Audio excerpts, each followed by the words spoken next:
근데 저는 이제 그런 VR을 좋아하긴 하는데 사실 1시간 이상은 잘 못 쓸 것 같습니다. 제 지인 중에 사실 6시간 이상 쓰는 분들도 있는데 정말 대단하신 분이에요. 일단 저는 이제 일반적으로 자동차를 탈 때도 멀미가 좀 있는 편이어서 근데 좀비를 잡으려고 제가 막 난간을 기어 오르거나 막 도망가거나 급격한 몸의 이동이 발생하는 게 영상으로 보여지죠. 그럼 이제 멀미가 막 급속도로 올라옵니다. 즉 내 눈으로 들어오는 정보로는 몸이 움직이는데 실제 내 몸은 가만히 있는 거잖아요.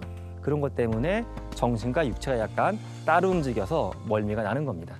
이게 어떤 거냐고 하면 센서리 미스매치라고 하는 현상인데 인간의 눈을 통해서 들어오는 시각적인 공간에 대한 정보와 실제 몸의 이동을 통해서 감지되는 그 정보, 두 정보가 매치되지 않을 때 멀미가 느껴지는 겁니다. 실제 그런 현상이 느껴질 때 멀미약을 먹으면 멀미가 좀 줄어들기도 합니다. 그러면 이쯤에서 이런 것까지 한번 꿈꿔볼 수 있을 것 같습니다. 실제로 자는 거, 먹는 거, 배설까지 만약에 이런 것들이 현실에서 충분히 만족될 수 있는 VR 기기가 나온다고 하면 VR을 안 벗고 살아도 될까? 그렇다면 조만간 우리가 오아시스 같은 메타버스에서 살지 않겠냐는 질문을 최근 몇 달간 정말 많이 받아봤습니다. 햅틱 데이터 글러브를 착용했다.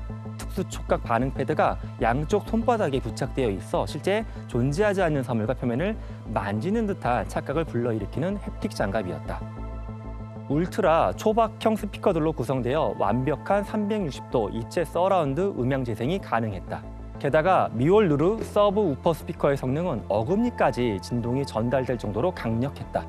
향기 스탠드는 2000여 종류의 서로 다른 향을 발생시키는 기능이 있었다. 근데 이게 지금 실제로도 가능할지 어떨 것 같으세요, 여러분? 됩니다. 우리가 생각했던 것보다 기술이 굉장히 눈앞에 가까이 다가와 있습니다. 레디 플레이어 원은 2045년도를 놓고서 그려진 작품이지만 실제로는 그 시점이 훨씬 더 빨리 다가오고 있는 겁니다. 실제 햅틱스라고 하는 글러브가 있는데요. 레디 플레이어 원의 글러브보다는 약간 아직까지는 거추장스러운 모습입니다. 하지만 이게 가상 공간에 설계되어 있는 가상의 비행기, 자동차 이런 것들을 글러브를 끼고서 조작성을 테스트해 볼 수가 있습니다. 실제 인간공학적으로 괜찮은 건지.